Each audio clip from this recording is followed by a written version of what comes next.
Zimbabwe is in transition. They're moving from this to this. I'll explain as we explore.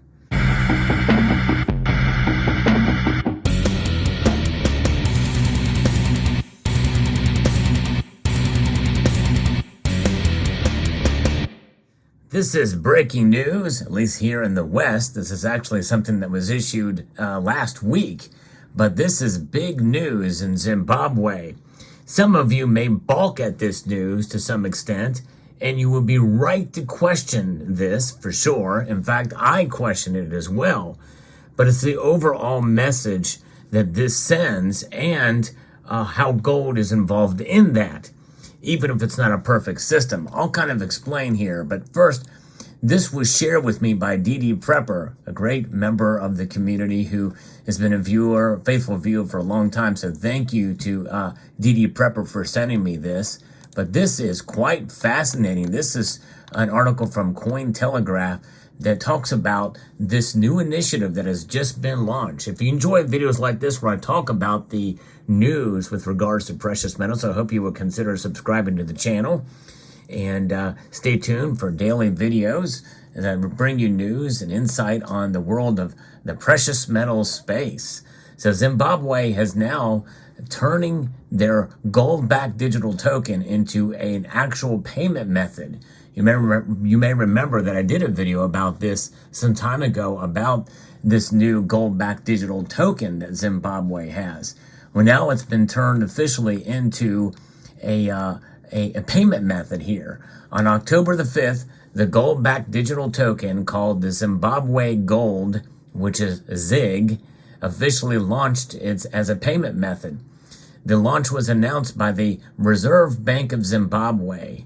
The RBZ introduced its new project in April of 2023, highlighting that every issued digital token would be backed by a physical amount of gold held in the bank's reserves. The RBZ first started issuing physical gold-backed tokens in 2022, claiming their successful adoption. And again, you remember I posted about that, as well as a video about their gold coins that they issued, the physical gold coins, which means that this, I think, at least has some legs. The mission behind both physical coins and the newly introduced ZIG, which, by the way, for those of you who may remember, ZIG is a character of an old video game that became an internet sensation around 2002. All your base are belong to us. Yes, indeed. And ZIG is the character, so it's to persuade local investors to put their money into national assets and not United States dollars. Make your time. It's now time to invest in ZIG, not US dollars, which is not an easy task in a country with triple-digit inflation. RBZ John Governor Mangudia stated the following: the issuance of the gold-backed digital tokens is meant to expand the value-preserving instruments available in the economy and enhance the visibility of the investment instruments and wider their access and usage by the public. So this seems like a pretty good thing. In fact, reading from the press release, it says here in this statement from the Reserve Bank of Zimbabwe, which, by the way, as its symbol has this formation of rocks here, and kind of intriguing. It says, in line with the resolutions of the bank's Monetary Policy Committee as of its meeting on 26 September 2023, the bank wishes to advise that with effect from the 5th of October, ZIG will become one of the means of payment for domestic transactions over and above its value preservation purpose. And by the way, they are noting the value of ZIG will be on par with the value of the physical Mosi Owatunya gold coin, which you've heard me talk about for those who have been following my channel for a while. This gold coin kind of rocked the gold and silver community as it's the latest bullion coin, but the coin that essentially has saved Zimbabwe.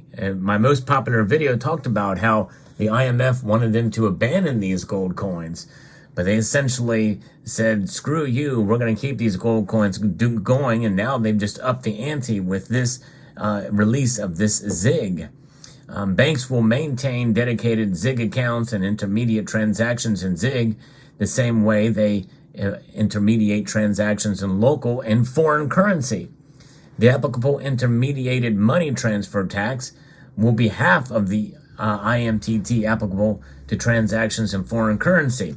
So that's a motivating factor for them to use this, and the relevant legal instrument to the effect that will soon be published. The bank has enlisted the services of external auditors to validate the availability and adequacy of gold to back ZIG at any given time. This is important. So they are going to be employing auditors and external auditors, in other words, third party, independent, to back them. Here we have our gold coins here in the United States. The Gold Eagle, as you see here, was the first gold coin to be launched, but it was not ever meant to be issued as a currency. Indeed, gold is money, but it is not seen as a currency. And then we fast forward to 2005 when legislation was passed to issue this, the 24 karat gold buffalo. And so it's kind of intriguing to see how it's been evolved. But again, none of these were ever meant to be issued as currency and are not backed by anything. And there's no transactions or tokens to back them as well either. So that last statement here, I'm glad that Mr. Mangudia, who is the governor of the central bank, mentioned here. This is groundbreaking, folks. And again, I know if you don't hold it, you don't own it. But I'll get into that in a moment. The article continues here. It reported several price levels for the RBZ, for which ZIG could be both, depending on the weight of its gold reserve. Thus, one can buy 1 ounce of ZIG for $1,910 and a tenth of an ounce for $191. According to the bank, on September the 28th, investors bought the equivalent of 17.65 kilograms in ZIG. Wow! Paying with Zimbabwean and US dollars. The total amount of ZIG sold since the previous rounds of digital token sales stands at around 350 kilos worth of gold. That's pretty substantial in this country where inflation is very high. Essentially, I liken this to kind of what Turkey is doing. Turkey is basically selling its reserves, or had sold its reserves, to the public in the form of coins. Their mint actually produces more gold coins than the United States Mint does eagles, and it's for their citizens. Those gold coins are hard to come by here in the West, that's for sure. But if any of you are in Turkey and have those coins, let me know in the comment section below. Zimbabwe has grappled with currency instability and rising inflation for more than a decade. In fact, here's a little history lesson for you. Let's scoot this gold out of the way. I don't like to do that, but I've got to show you this for an example here. You see this? That stands for November of 2008. That is the word November 2008, which was the year of the largest inflationary note in modern history. In other words, in the last 100 years. I think there was one other note, I think in Romania, that may have been equated to a larger inflated currency over the course of time. But really, when you look at dollars and the amount of hyperinflation we're seeing here in Zimbabwe in the modern age, between the last 100 years, really nothing really compares. But this was the note. This was the highest denomination, and its worth basically was worth maybe $1 at the time. I bought this on eBay for pretty cheap. In fact, I got a 3 notes, I think, for like $5. And now these notes in this condition are going for, I think, for a couple of $100, if I'm not mistaken. But in January of 2009, the new Zimbabwe dollar was introduced. And that's where the story picks up here. Let's put the gold back into frame so we can continue. The nations adopted in 2009, the nation adopted the U.S. dollar as its official currency in response to a period of hyperinflation that had rendered the local currency practically worthless. Folks, that's why the dollar is so strong. Nations around the world, they flock to it, and even to this day, nations like Ecuador see it. The official currency is the dollar. And the new Zimbabwean dollar basically essentially tied to the U.S. dollar. That's what they do. That's why these foreign exchange reserves are in these central banks. And that's why the dollar is so hard to kill. But Zimbabwe is making a new move now to de-dollarize. They know they can't kill the dollar, especially they themselves. But when all these different countries are making a move more towards sound money, which is God's money when you think about it, because the dollar is by no means any kind of divine instrument. In fact, we know what kind of instrument it is. It's a debt instrument, but it's a debt instrument that, as of right now, is pretty rock solid compared to the other currencies. But is it rock solid in and of itself? No, it is not. Because though it is not paper, indeed it is cotton linen fiber, it is indeed a dying proposition. It will sooner or later die. It's just a very, very long and slow death. And it will be reborn from the ashes with a new currency that will provide more control over all of you, more than likely. And that will probably be when the reset occurs under a central bank digital currency here in the United States. Other nations are already doing it. China, for example, is one. But nonetheless, in an attempt to revitalize the domestic economy, Zimbabwe reintroduced its own currency in 2019.